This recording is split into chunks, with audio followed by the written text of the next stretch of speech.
on. Hi, I'm going to show you how to use Google Forms to make a fluency quiz. So the first thing that you're going to do is just type in forms.google.com up in your browser window, and that will bring you to the forms page. You're going to hit the plus sign down at the bottom, and that will give you a new form. This is a really great tool because it automatically grades your facts for you, and fact fluency is something that the kids either know the answer or they don't. So it's pretty easy once you have it made, and once you kind of start playing around with it, you should be able to use this whenever you want to check your kids' fluency. Okay, so when you start out, you just have this untitled form. I would suggest going right to the settings. You have to uncheck restrict to users because if you're putting this on an iPad or if your kid is doing this on their Chromebook or on their laptop, they would need to be signed in every time. They don't really need to be signed in. It's just an extra step that kind of gets in the way. So I uncheck that. And then you have to go over to quizzes and make it a quiz. That way it will give you 1 point for every question, and you can see quickly how many they got right or wrong. So then we save that. Okay, so now I have a quiz.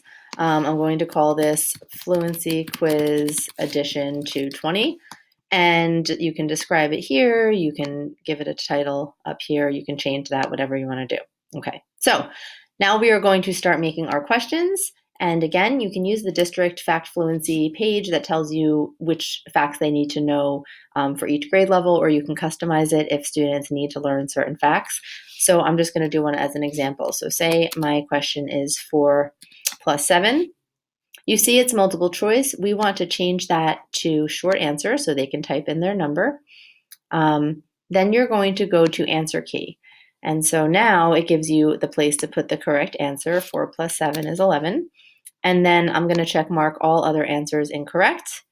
And I'm going to make it worth 1 point. You can make it worth as many points as you want, but like I said, if you have, say 25 questions, then at the end it will tell them they got 25 out of 25, they got 24 out of 25, 20 out of 25, and it's kind of easy to keep track of and easy to graph it if you make each one worth 1 point.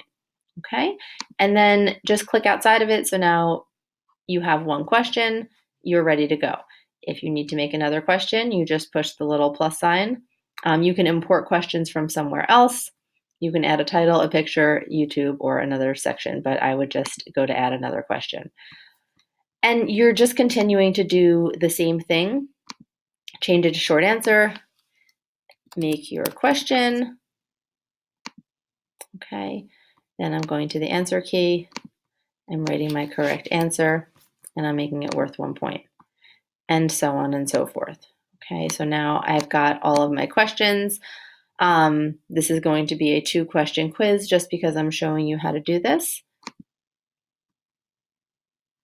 All right, so up here you can change the colors, you can customize it however you want.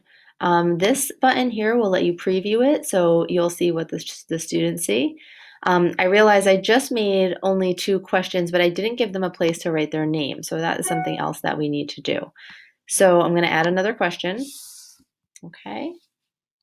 And this question is, what is your name? Google usually automatically figures out this kind of a question that it can't be multiple choice. There you go. So it made it a short answer.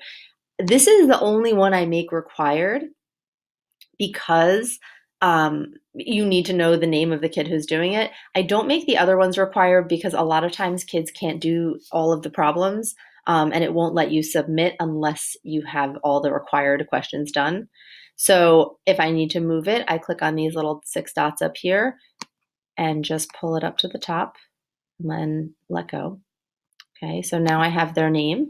The other thing, a lot of teachers like to time their math fluency. It's easier to set goals. Your kid can try to get 25 questions right within 2 minutes or within 1 minute. So if you want to add a video, you would go to add question, and then you would add video right here. I usually just search YouTube for a timer. Let's do a 2-minute timer. For some reason, a lot of these, like this one in particular, has a really jarring sound when you count down. You can test these out on your own or test them on YouTube. There's one that has, this one right here has crickets, and I like that one because if you all have iPads, you'll hear a lot of chirping when everybody starts to be dumb, but it really does, it's like a gentle sound at the end, and it's not really scary. So I'm going to select that, and then I'm going to just write a description. After you write your name, click play and begin your fluency check. Make sure to hit submit when you are finished. Good luck. So that's just like a little introduction video. I also just like making this centered, and then I'm going to pull this up so it's right underneath the name.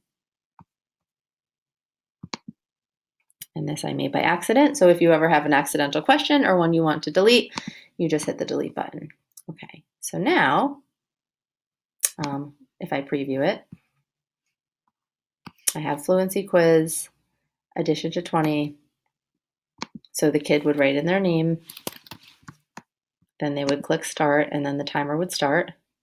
And again, you can't really do this with 100% fidelity because the kids, you have to trust that when the timer goes off, they actually stop.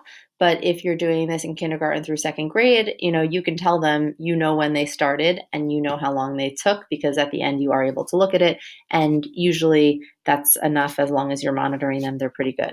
So then I'm going to answer the questions here as the timer's going on. Okay. And then I'm going to hit submit. It will say your response has been recorded. And if I want to view my score, it will take me to the page where it looks exactly like the quiz, but then it gives me the correct answer with a little check mark. And if I didn't get it correct, there will be an X. So that's how to create the quiz. The next video I'm going to make will show you how to share the quiz and look at your results. Thanks for watching.